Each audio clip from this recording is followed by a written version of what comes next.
러시아의 대문호인 톨스토이의 소설 가운데 부활이라는 소설이 있습니다.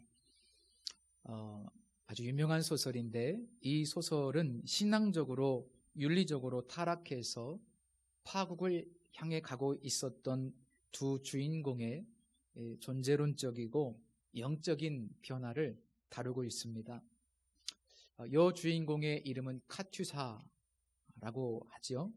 이 여인은 매우 순수하고 순진한 여인이었고 또 고귀한 신앙을 가지고 있었던 여인이었습니다.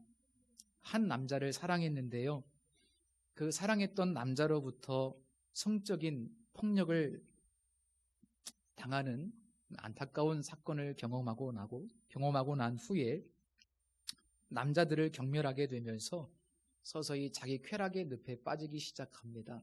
그러다가 결국 창녀가 되어서 스스로 인생을 포기하고 비참하게 살아갑니다. 나중에는 그런 삶을 살다가 또 살인자로 오해를 받고 누명을 쓰게 되면서 법정에 서게 되죠. 이 여인을 타락하게 만든 남자 주인공은 대지주의 아들인 네흘루도프라고 하는 젊은이입니다. 순수한 젊은이였지만 한순간에 그 어떤 욕망을 이기지 못해서 죄를 저지르고 그 이후에 역시 점점 죄악된 생활에 찌들게 됩니다. 이 젊은이는 당시 부자들처럼 성적으로는 방종하고 또 물질적으로는 방탕하고 또 성공지향적인 삶을 추구합니다. 이 소설의 첫 부분에 보면요, 긴 시간이 흘러서 이 남자 주인공 네흘루도프가 우연히 법정 안에서 이 카투샤를 만나게 되는데요, 그녀를 만난 그 순간부터 그녀를 그렇게 만들었던 시발점이 바로 자기 자신이라는 사실을 깨닫게 됩니다. 자신이 그 여인에게 몹쓸 짓을 했기 때문에 그 여인이 그때부터 자신을 비하하고 또 남자들을 경멸하며 점점 더 타락하게 되었고 나중에는 창녀가 되었고 급기야 이 살인자라고 하는 누명까지 쓰게 되었다는 것을 깨닫게 됩니다. 그리고 굉장히 큰 충격을 받아요. 법정에서 그 카투샤라는 여인을 만난 그 순간부터, 그리고 그것이 자기 자신으로부터 시작된 것이라는 사실을 깨닫게 되면서 그의 내면에서 서서히 영적이고 존재론적인 변화가 일어납니다. 물론 그 과정 속에서 내면의 갈등은 계속됩니다. 마치 선과 악이 싸우는 것처럼. 그러나 결국엔 자신의 실수, 자신의 죄 때문에 타락하게 된 그 카투사라는 여인을 도와주면서 이 주인공은 서서히 갱생하게 됩니다. 자신의 재산을 나눠주기도 하고 또 억울하게 감옥에 갇힌 죄 없는 수많은 사람들을 도와줍니다. 반대로 카투샤 역시 과거의 순수한 신앙을 서서히 회복해가면서 그녀 또한 영적인 변화를 경험하게 됩니다. 그리고 그 영적인 변화는 선한 영향력으로 바뀌게 됩니다. 톨스토이는 이 소설을 통해서 예수님의 부활 사건이 단순히 과거의 사건이 아니라 오늘 우리의 삶의 갱생과 변화의 모체가 되고 있다는 사실을 이야기합니다. 뒤늦게 이 회심을 경험한 톨스토이는 부활이라고 하는 진리가 지금도 계속해서 우리의 삶에 일어나고 있는 현재 진행형 사건이라는 것을 이 소설을 통해서 이야기합니다. 오늘 본문을 보면 몇몇 여인들이 예수님의 무덤을 찾아갑니다. 성경은 막달라 마리아와 또 야고보의 어머니 마리아 그리고 살로메가 함께 했다고 기록하고 있습니다. 이 여인들은 왜 예수님의 무덤을 찾아갔을까요? 말씀에 보면 향품을 사둔 것으로 보아서 예수님의 시체에 향품을 넣기 위해서 예수님의 무덤을 찾아갔습니다. 그러나 유대인의 풍습에 의하면 또 다른 이유도 있는데, 원래 유대인들은 가까운 친척이나 또 지인이 죽으면 사흘 안에 무덤을 찾아가는 관습이 있었습니다. 무덤에 가서 곡을 하는 것이죠. 그런데 사실 이 여인들의 행동은 매우 위험하고 두려운 일이었을 겁니다. 왜냐하면 로마 제국에 대한 반역자의 무덤에 찾아가는 것이기 때문입니다. 그리고 실제로 로마의 병사들이 이 예수님의 무덤을 철통같이 지키고 있었습니다. 그런데 이 여인들의 대화를 보면 두려움보다는 걱정이 더 앞섰던 것 같습니다. 어떤 걱정입니까? 3절 말씀해 보시면 누가 우리를 위하여 무덤 문에서 돌을 굴려 주리요 라는 걱정입니다. 그러니까 이 여인들은요, 아무런 대책도 없이 무작정 향품을 사들고 예수님의 무덤을 향해서 가고 있었던 겁니다. 예수님의 부활은 전혀 생각지도 못하고 있다는 사실을 발견할 수 있죠. 그런데 이 여인들이 무덤에 도착했을 때 입구를 막고 있었던 큰 돌이 옮겨져 있는 매우 충격적인 상황을 마주하게 됩니다. 얼마나 놀랬을까? 그 놀람과 또 두려움 속에서 조심스럽게 무덤 입구를 향해 들어갔을 때 거기에 예수님의 시신은 없고 오히려 흰 옷을 입은 한 청년만 앉아 있었습니다. 마치 이 여인들을 기다리고 있었다는 듯 조용히 앉아 있었습니다. 매우 놀라며 두려워하는 그 여인들을 향해서 이 청년이 이야기합니다. 놀라지 말라. 너희가 십자가에 못 박히신 나사렛 예수를 찾는구나. 그가 살아나셨고 여기 계시지 아니하니라. 보라, 그를 두었던 곳이니라. 성도 여러분, 예수 그리스도께서는 성령의 능력으로 살아나신 줄로 믿습니다. 예수님의 부활을 증명하는 많은 내용들이 있지만 그 중에 하나가 바로 이 빈 무덤입니다. 그러나 당시 여인들은 이 예수님께서 다시 살아나셨다는 이야기를 들었을 때 도저히 믿을 수가 없었습니다. 그래서 오늘 읽은 8절 말씀 보시면 여자들이 몹시 놀라 떨며 나와 무덤에서 도망하고 무서워하여 아무에게 아무 말도 하지 못하더라. 여인이 믿었다 이런 이야기는 없습니다. 아마 누구라도 이런 상황에 처하게 된다면 이런 비슷한 반응을 보이지 않을까 생각됩니다. 천사의 또 다른 이야기가 7절에 기록되어 있습니다. 가서 그의 제자들과 베드로에게 이르기를 예수께서 너희보다 먼저 갈릴리로 가시나니 전에 너희에게 말씀하신 대로 너희가 거기서 배우리라 하라 하는지라.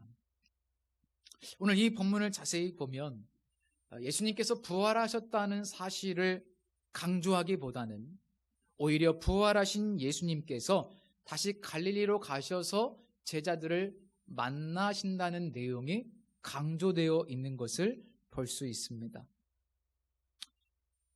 왜 예수님께서는 먼저 갈릴리로 가셔서 거기서 제자들을 다시 만나겠다고 말씀하실까? 부활하신 주님께서 하고 싶은 일들이 얼마나 많으시겠습니까? 그런데 딱 이 한마디 하셨습니다. 내가 다시 먼저 갈릴리로 갈 거고 거기서 다시 제자들을 만날 것이다. 복음서 전체를 확인해 보면요, 부활하신 주님은 그날 한 방에 두려움 가운데 모여있던 제자들을 찾아가십니다. 그래서 처음으로 제자들을 만나주시고, 그런데 그때 도마라고 하는 제자가 그 자리에 없었습니다. 그래서 예수님께서 여드레 만에 또 한 번 제자들이 있는 곳에 나타나시는데 그때 도마를 만나주시죠. 이것이 두 번째 예수님께서 제자들에게 보여주신 모습입니다. 그런데 본문은 이런 사건들을 전혀 기록하지 않고 오직 갈릴리로 가서 다시 거기서 제자들을 만나겠다는 이야기만 기록하고 있습니다. 그리고 7절을 다시 보시면 제자들 가운데 유독 베드로의 이름이 강조되어 있다는 것을 확인하실 수 있습니다. 가서 그의 제자들과 특별히 베드로에게 이르기를, 이렇게 성경에 기록되어 있습니다. 우리 마가복음 14장 28절 말씀을 찾아보겠습니다. 성경 앞으로 두 장만 넘겨보시죠. 마가복음 14장 28절 예수님의 약속인데 한번 같이 읽어보겠습니다. 그러나 내가 살아난 후에 너희보다 먼저 갈릴리로 가리라. 예수님께서 이렇게 약속을 하셨습니다. 그런데 이 약속 앞과 뒤의 내용을 보면 이 약속이 어떤 맥락에서 주어진 것인지를 발견할 수 있는데요. 베드로와 아주 깊은 관련이 있습니다. 그 앞에 27절 말씀을 보시면 예수님께서 제자들에게 너희가 다 나를 버리리라 이는 기록된 바 내가 목자를 치리니 양들이 흩어지리라 하였음이니라 라고 말씀하십니다.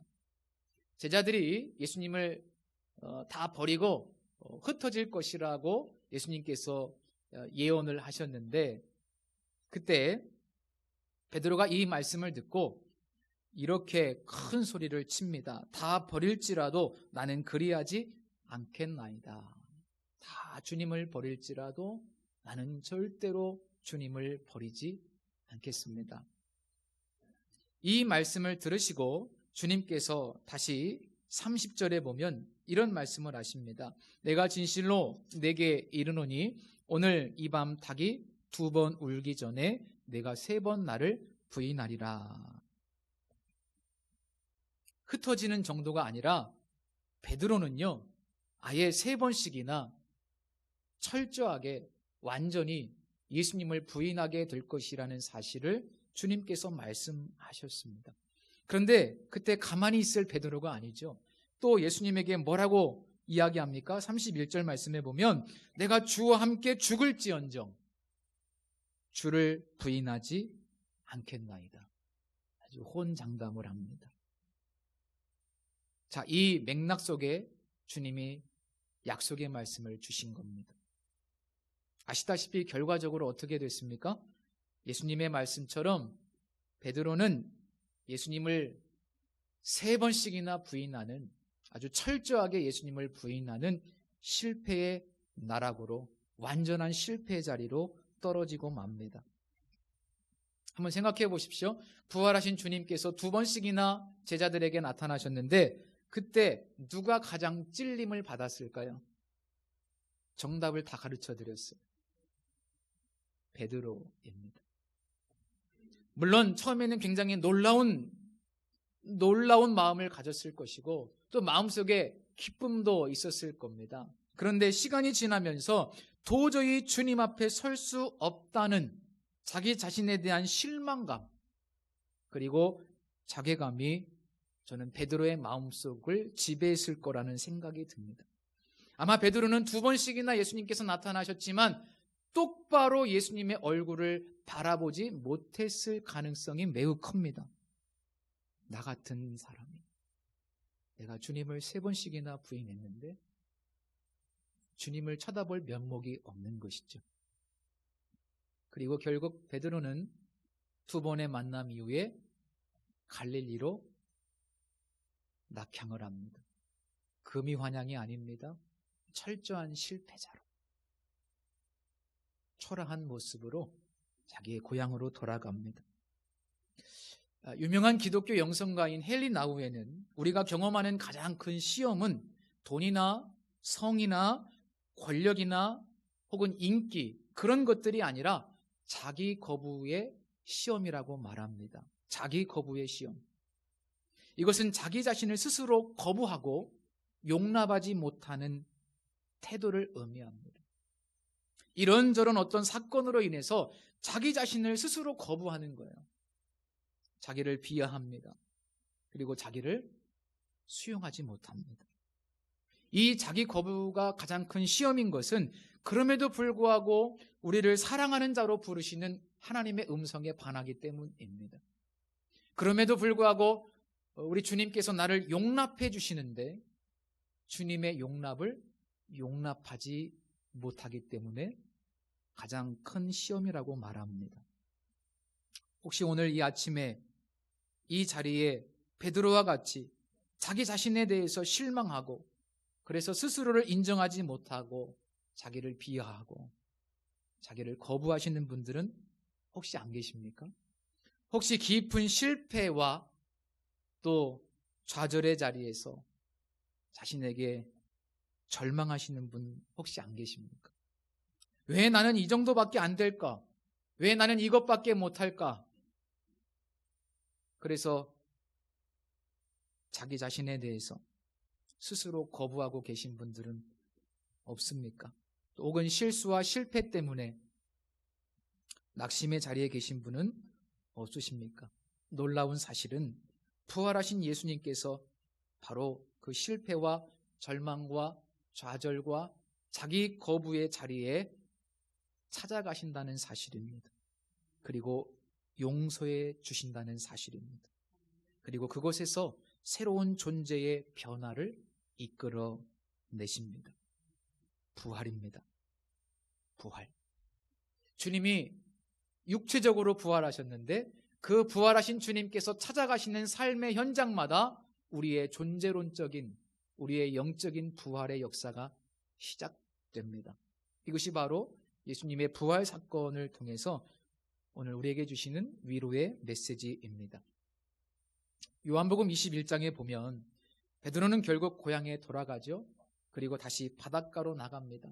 나는 고기나 잡으러 가겠다. 어느 날 밤새도록 그물질을 했는데요. 텅 빈 그물뿐이었습니다.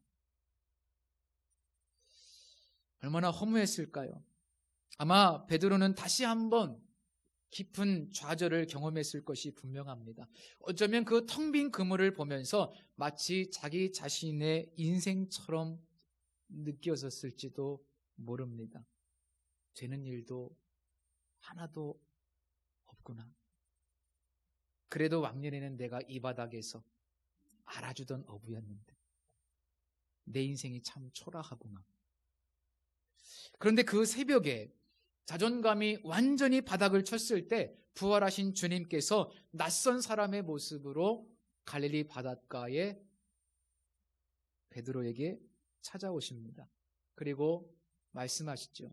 그물을 배 오른편에 던지라. 그 낯선 사람의 말을 따라 다시 한번 기대감 없이 그물을 배 오른편에 던지게 되는데 그때 베드로는 놀라운 기적을 체험합니다. 그물이 찢어질 정도로 엄청난 물고기가 잡힙니다.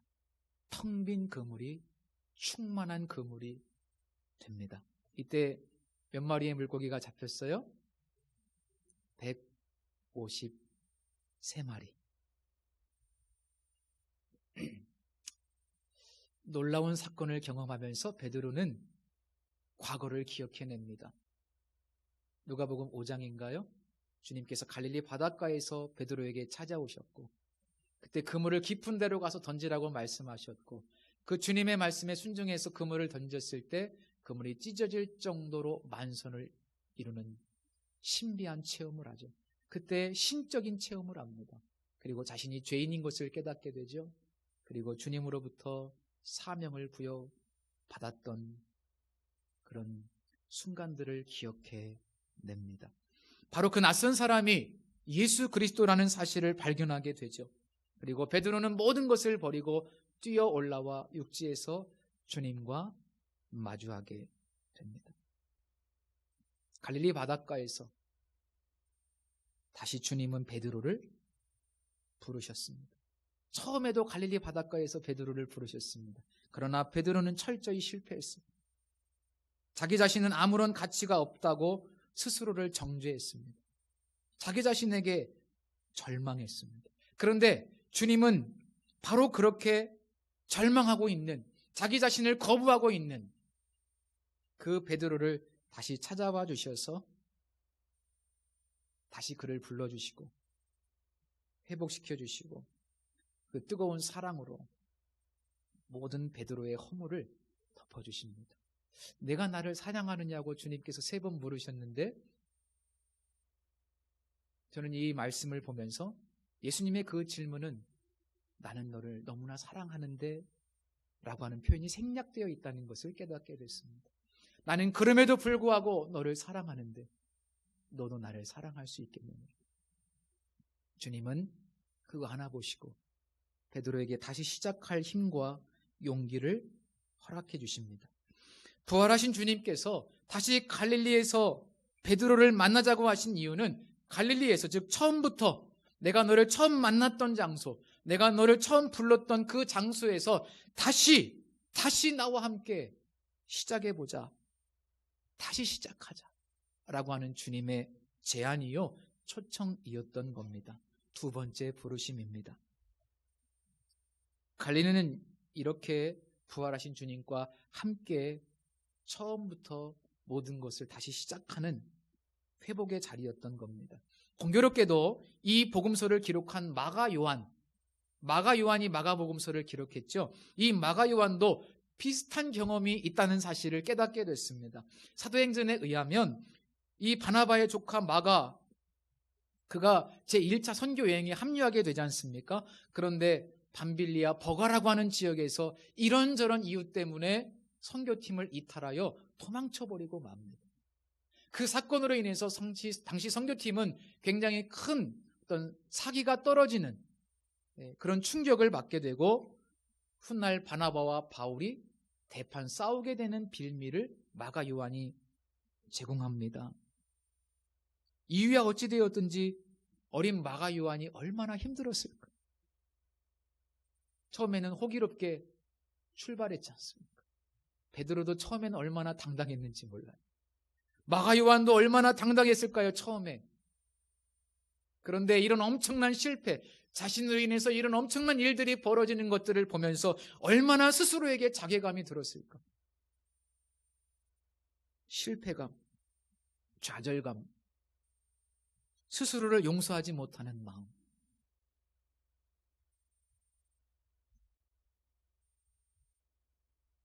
마가 요한도 그런 깊은 실패와 절망을 경험했던 젊은이였었던 겁니다. 그런데 자기 자신을 용납하지 못할 때 주님께서, 부활의 주님께서 다시 그를 찾아가 주시고 그를 회복시켜 주셨고, 그 어린 마가 요한도 다시 일어날 힘을 얻게 되고 다시 시작할 용기를 얻게 된 겁니다. 그리고 훗날 이렇게 귀하게 쓰임받습니다. 성서를 기록하는 인물로, 나중에 사도 바울의 사역에 굉장히 중요한 인물로 하나님이 그를 다시 세우시는 것을 봅니다. 그래서 사도 베드로와 마가 요한에게 있어서 부활신앙이라고 하는 것은 이렇게 깨어진 내 삶을 수용하시고 회복시켜 주시고 다시 시작할 힘과 용기를 주시는 주님의 은혜와 사랑을 인정하는 것, 그것이 바로 부활신앙입니다. 윌리엄 맥도날드라는 분은 이런 말을 했습니다. 대체로 무엇인가 깨어지면 그 가치가 하락하거나 아예 사라진다. 깨어진 접시, 깨어진 병, 깨어진 거울은 쓰레기에 불과하다. 심지어 가구에 금이 가거나 옷이 약간만 손상되어도 그 값이 현저히 떨어진다. 그러나 영적인 영역에서는 그렇지 않다. 하나님은 깨어진 것들, 특히 깨어진 사람에게 프리미엄을 붙인다. 저는 이 마지막 대목이 은혜가 됐습니다. 하나님은 깨어진 사람들에게 프리미엄을 붙인답니다. 성도 여러분, 누군가가 실패했다고, 한두 번 실수했다고 정죄하지 마시기를 바랍니다. 판단하지 마십시오. 우리는 감히 그럴 권리가 없습니다. 부활하신 주님은 그 깨어진 사람, 실수한 사람, 실패한 사람을 사랑하시고 오히려 프리미엄을 붙이신답니다. 정말 놀라운 이야기 아닙니까? 하나님이 쓰시는 사람은 실패해 본 적이 없는 사람이 아니라 실패와 실수 속에서 부활하신 주님의 찾아오심을 경험한 사람들입니다. 그래서 다시 시작한 사람들, 다시 시작하여 다시 주님의 그 사랑과 주님의 능력을 붙잡고 절망의 자리에서 일어섰던 사람들을, 깨어진 영혼들을 주님은 더욱 사랑하시고 그들을 사용하셔서 주님의 일을 이루셨던 것을 봅니다. 오늘 여기 많은 실수와 실패와 자괴감과 좌절감과 내 삶에 지금 어려운 절망스러운 일들 때문에 낙심한 분들이 계시다면 오늘 부활의 주님과 함께 다시 시작하는 힘과 용기를 얻으시기를 축복합니다. 또 하나 기억할 것은 우리가 실패하고 실수한다고 해서 주님께서 그 사명을 거두시지 않는다는 것을 기억할 필요가 있습니다. 갈릴리 바닷가에 찾아오신 부활의 주님은 다시 베드로를 회복시켜 주시면서 내 양을 먹이라는 위대한 사명을 주셨습니다. 베드로뿐만 아니라 마태복음 28장 16절 이하 소위 지상명령이라고 하는 곳에 보면 사명이 주어지는 장소가 어디냐면 갈릴리입니다. 갈릴리의 어느 산에서 주님께서 11명의 제자를 부르시고 거기에서 깨어진 그 영혼들에게 다시 사명을 주십니다. 저는 이 말씀을 묵상하면서 그런 은혜를 깨닫습니다. 어쩌면 자기 자신에게 깊이 절망한 사람들, 나는 아무것도 아니라고 고백하는 사람들, 나는 질그릇에 불과하다고 고백하는 사람들, 나는 떨기나무에 불과하다고 고백하는 사람들, 어쩌면 진정한 조건이 바로 그런 사람들, 그런 깨어짐을 인정하는 사람들, 경험한 사람들이 주님께서 쓰실 만한 그야말로 진정한 도구가 아닐까라는 생각을 해보았습니다. 그래서 주님께서 쓰시기 전에 먼저 하시는 작업은 깨뜨리는 거죠. 어떤 사람은 13년, 어떤 사람은 40년, 성경의 인물들을 보십시오. 깨어짐의 시간을 다 겪고 난 다음에 주님께서 그때 새로운 사명을 주십니다. 그래서 성도 여러분, 스스로 가치 없다고 여기지 마십시오. 내가 내 힘으로, 내 결기로 주님의 일을 할 수 있다, 큰 소리 치는 사람들 주님께서 쓰실 수가 없습니다. 오히려 나는 무능한 존재야, 나는 가치 없어, 나는 아무것도 아니야 라고 스스로에게 절망한 사람들, 깨어진 영혼을 통해서 하나님께서 하나님의 나라를 이 땅에 이루시는 것을 봅니다. 여러분, 내 결기, 내 다짐, 내 능력으로는 감당할 수 없습니다. 부활하신 주님이 나와 함께 하시고, 그리고 그분이 앞서 가실 때 우리는 승리의 길 걸어갈 수 있습니다. 이 부활절 아침에 나와 함께 하시는 주님을 바라보면서 베드로처럼 다시 회복하셔서 하나님 나라를 위한 사명자로 다시 일어서시고 또 주님과 함께 승리하시기를 예수님의 이름으로 축복합니다. 기도하겠습니다. 하나님, 부활의 은혜를 찬양합니다. 사망을 이기시고 승리하신 주님을 찬양합니다. 그리고 우리에게 찾아와 주신 것을 감사합니다. 주님이 오시기 전까지 우리는 늘 실패와 죄악과 좌절과 절망뿐이었습니다. 그러나 주님을 만나고 주님 때문에 우리는 다시 일어설 힘을 얻게 되었고, 실패와 절망의 자리에서도 포기하지 않게 되었고, 면목 없지만 그래도 주님을 바라보게 되었습니다. 끝없는 사랑으로 우리를 덮어주시고 우리에게 손 내밀어 주시는 주님을 찬양합니다. 살아계신 주님 감사드립니다. 예수님의 이름으로 기도합니다. 아멘.